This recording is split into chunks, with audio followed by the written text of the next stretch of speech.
Hello, friends and neighbors. Welcome to the Sunny Side of Life Bible in a Year experience. Join me each day as I read the Bible from start to finish. I'm reading from the Life Application Study Bible, New Living Translation, published by Tyndale House Publishers. I pray this daily reading will bless you as much as it does me. So let's get started. February 24th, Deuteronomy chapters 13 through 15. Suppose there are prophets among you, or those who dream dreams about the future, and they promise you signs or miracles, and the predicted signs or miracles occur. If they then say, "Come, let us worship other gods, gods you have not known before," do not listen to them. The Lord your God is testing you to see if you truly love Him with all your heart and soul. Serve only the Lord your God and fear Him alone. Obey His commands, listen to His voice, and cling to Him. The false prophets or visionaries who try to lead you astray must be put to death, for they encourage rebellion against the Lord your God, who redeemed you from slavery and brought you out of the land of Egypt. Since they try to lead you astray from the way the Lord your God commanded you to live, you must put them to death. In this way, you will purge the evil from among you.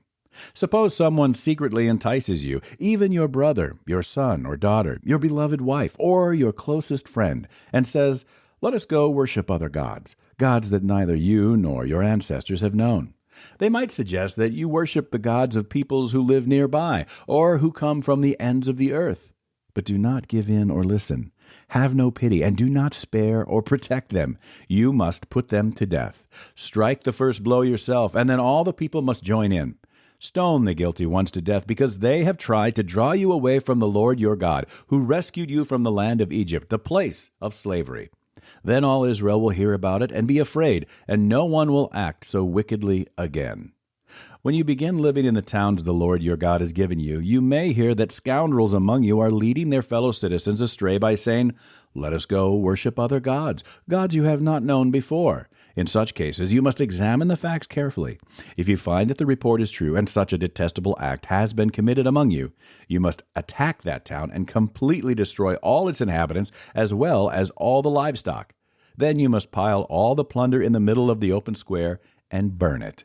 Burn the entire town as a burnt offering to the Lord your God. That town must remain a ruin forever. It may never be rebuilt. Keep none of the plunder that has been set apart for destruction. Then the Lord will turn from His fierce anger and be merciful to you.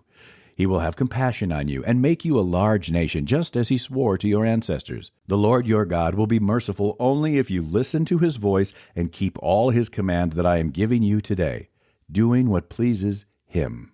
Since you are the people of the Lord your God, never cut yourselves or shave the hair above your foreheads in mourning for the dead. You have been set apart as holy to the Lord your God, and He has chosen you from all the nations of the earth to be His own special treasure. You must not eat any detestable animals that are ceremonially unclean. These are the animals you may eat: the ox, the sheep, the goat, the deer, the gazelle, the roe deer, the wild goat, the addax, the antelope, and the mountain sheep. You may eat any animal that has completely split hooves and chews the cud, but if the animal doesn't have both, it may not be eaten. So you may not eat the camel, the hare, or the hyrax. They chew the cud but do not have split hooves, so they are ceremonially unclean for you. And you may not eat the pig. It has split hooves but does not chew the cud, so it is ceremonially unclean for you. You may not eat the meat of these animals or even touch their carcasses. Of all the marine animals, you may eat whatever has both fins and scales. You may not, however, eat marine animals that do not have both fins and scales. They are ceremonially unclean for you. You may eat any bird that is ceremonially clean. These are the birds you may not eat: the griffin vulture, the bearded vulture, the black vulture, the kite, the falcon, buzzards of all kinds, ravens of all kinds, the eagle owl, the short-eared owl, the seagull, hawks of all kinds, the little owl, the great owl, the barn owl, the desert owl, the Egyptian vulture, the cormorant, the stork, herons of all kinds, the hoopoe, and the bat. All winged insects that walk along the ground are ceremonially unclean for you and may not be eaten. But you may eat any winged bird or insect that is ceremonially clean. You must not eat anything that has died a natural death. You may give it to a foreigner living in your town, or you may sell it to a stranger, but do not eat it yourselves, for you are set apart as holy to the Lord your God. You must not cook a young goat in its mother's milk. You must set aside a tithe of your crops, 1/10 of all the crops you harvest each year. Bring this tithe to the designated place of worship, the place the Lord your God chooses for his name to be honored, and eat it there in his presence. This applies to your tithes of grain, new wine, olive oil, and the firstborn males of your flocks and herds. Doing this will teach you always to fear the Lord your God. Now, when the Lord your God blesses you with a good harvest, the place of worship he chooses for his name to be honored might be too far for you to bring the tithe. If so, you may sell the tithe portion of your crops and herds, put the money in a pouch, and go to the place the Lord your God has chosen.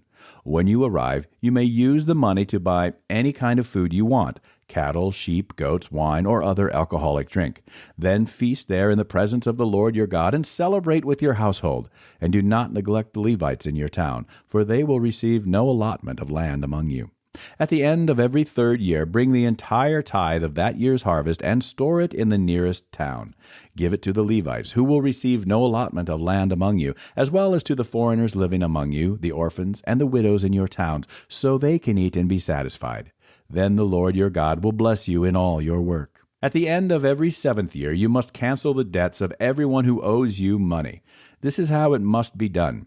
Everyone must cancel the loans they have made to their fellow Israelites. They must not demand payment from their neighbors or relatives, for the Lord's time of release has arrived. This release from debt, however, applies only to your fellow Israelites, not to the foreigners living among you. There should be no poor among you, for the Lord your God will greatly bless you in the land he has given you as a special possession. You will receive this blessing if you are careful to obey all the commands of the Lord your God that I am giving you today. The Lord your God will bless you as he has promised. You will lend money to those nations, but will never need to borrow. You will rule many nations, but they will not rule over you. But if there are any poor Israelites in your towns when you arrive in the land the Lord your God has given you, do not be hard-hearted or tight-fisted toward them. Instead, be generous and lend them whatever they need. Do not be mean-spirited and refuse someone a loan because the year for canceling debts is close at hand. If you refuse to make the loan and the needy person cries out to the Lord, you will be considered guilty of sin. Give generously to the poor, not grudgingly, for the Lord your God will bless you in everything you do. There will always be some in the land who are poor. That is why I am commanding you to share freely with the poor and with other Israelites in need. If a fellow Hebrew sells himself or herself to be your servant and serves you for 6 years, in the 7th year you must set that servant free. When you release a male servant, do not send him away empty-handed. Give him a generous farewell gift from your flock, your threshing floor, and your winepress. Share with him some of the bounty with which the Lord your God has blessed you. Remember that you were once slaves in the land of Egypt, and the Lord your God redeemed you. That is why I am giving you this command. But suppose your servant says, I will not leave you, because he loves you and your family, and he has done well with you. In that case, take an awl and push it through his earlobe into the door. After that, he will be your servant for life. And do the same for your female servants. You must not consider it a hardship when you release your servants. Remember that for 6 years they have given you services worth double the wages of hired workers, and the Lord your God will bless you in all you do.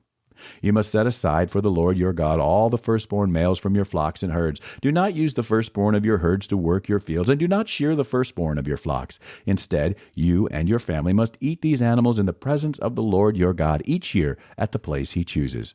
But if this firstborn animal has any defect, such as lameness or blindness, or if anything else is wrong with it, you must not sacrifice it to the Lord your God. Instead, use it for food for your family in your hometown. Anyone, whether ceremonially clean or unclean, may eat it, just as anyone may eat a gazelle or deer. But you must not consume the blood. You must pour it out on the ground like water. That's it for today, friends. Feel free to read ahead on your own. Before I go, let's share the Lord's Prayer together. Our Father who art in heaven, hallowed be thy name. Thy kingdom come, thy will be done, on earth as it is in heaven. Give us this day our daily bread, and forgive us our trespasses, as we forgive those who trespass against us. Lead us not into temptation, but deliver us from evil. For thine is the kingdom, and the power, and the glory forever. Amen.